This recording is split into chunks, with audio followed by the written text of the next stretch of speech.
Welcome back. Well, the kids are back in school, so if you find yourself with a moment to spare, which we all should, grab a book. Rona Bernay is the owner of the Bookmark in Neptune Beach. She's here with some recommendations. Rona, welcome to the show. Thank you. It's always good to see you because Curtis and I we talk in between the commercial breaks and before the show that we're not good readers, so hopefully your suggestions today are going to change it all. It just takes the right book. Everybody, so no pressure on today. So let's go for it. No, everybody just has to find the right book. So these are some of my favorites. The Masterpiece by Fiona Davis. What she does is she takes an iconic building in New York. She's done the Barbizon Hotel for Women and the Dakota, and she makes a novel about them, but with some truth and some history in them. The address is about Grand Central Station, which certainly, you know, most people at least know about if they haven't been there. And it's set in two time periods. In the 1920s, there are an artist who goes to an artist school there, which did exist. And in the 1970s, a woman who finds herself needing a job and just works in the station to make some money to raise her children. And the woman in the 70s finds one of the paintings from the 20s, and you find that these two women have a lot more in common than you think. Cool. Two independent women just trying to make it in the big city. And so there's always a little mystery, a little history. It's perfect, just very perfect. Cool. The next one, So Much Life Left Over, is by Louis de Bernay. He did Corelli's Mandolin, which was very popular and became a movie. This is the story set in the 20s of a family of sisters and all the different decisions they make in their life. And the main story is set in Ceylon with a couple who have moved there, and how life has changed in that time period. So it's set about the background of cars coming in, talking movies coming in, so you get a little bit of the history with some great characters and really poetic kind of writing.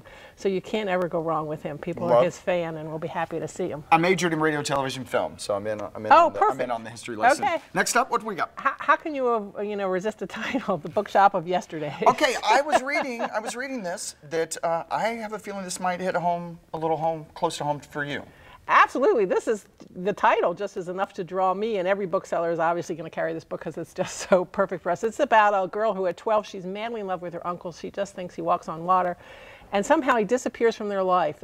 He's had some fight with her mother, and he passes away, and he leaves her. He owns a bookstore, and he leaves it to her.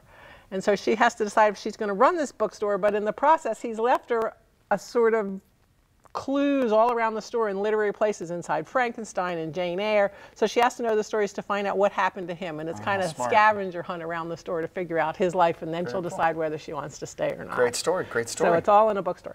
Middleman, all in Steinhauer. He's like the king of Cold War kind of spy novels, and he's transitioned a little bit because the Cold War is always changing. And this is set in the United States.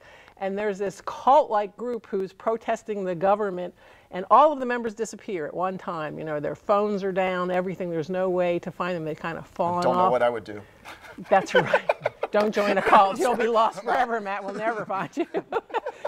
And then they all reappear to have this demonstration, and you don't know really what they want to happen, and you don't know who the good guys are and who the bad guys are and who's running this show. Is he really a puppet master, or does he really have some great cause that he wants to support? So it's spy story set in our own country, so that's kind of fun and exciting. Love that too. Right? Love that too. Flynn Barry does great mysteries. A Double Life is the new one. Under the Harrow was the first one I read. It had more twists than a corkscrew. A Double Life is about a woman in her 30s. She's a doctor, and when she was a child, her father, this is in London, who was a lord, was accused of killing her nanny. And he just disappeared, and she doesn't know whether he did it or not, and she's now at the point where she wants to find out. And she's making some very bad decisions to find people who might know something about him. And that's also based somewhat on a true story, unfortunately, about a lord who killed his nanny. So come on, Rona. I know. Truth is stranger than fiction. Now, this book is the one I was kind of reading through. I know. You were the thinker of the unthinkable. This is sort of Oliver Sacks-like. It's an accessible tour of the brain, you know, so we can understand. It's such, we always have this sense that it's separate from us, but it's really a lot of who we are. And she takes nine people with extraordinary brains, people like a doctor who can just look at you and feel what you're feeling, or people hear music who isn't there, and tells you how the brain works. And really the ultimate conclusion is everybody's brain is extraordinary, and to understand how it works is just remarkable. So it gives you she gives you a roadmap that lets you do that, and that's just a fascinating part. Well, you're making me think right now. Okay, you have you're sorry. You have 2 fun events that are coming up. We do. Tomorrow night we have Delia Owens, Where the Crawdads Sing, and her mother always told her, go out where the crawdads sing and you'll be safe. She grows up in the marsh of North Carolina. She's deserted at 10 years old. Her whole family has left her and she's on her own, so she becomes the marsh girl, kind of this strange character out there, and then there's a murder, and of course she gets accused of it. So it's how she manages her life and the relationships that she has, and it's just luscious and gorgeous. And we only got a few seconds left, but congratulations in order. You're celebrating 28 years. 28 years on August 25th. Please come by and let us say thank you for all the support the community gives us. We give a great party, and we really want to thank everybody. Thank you, Rona, for joining us. We'll be right back.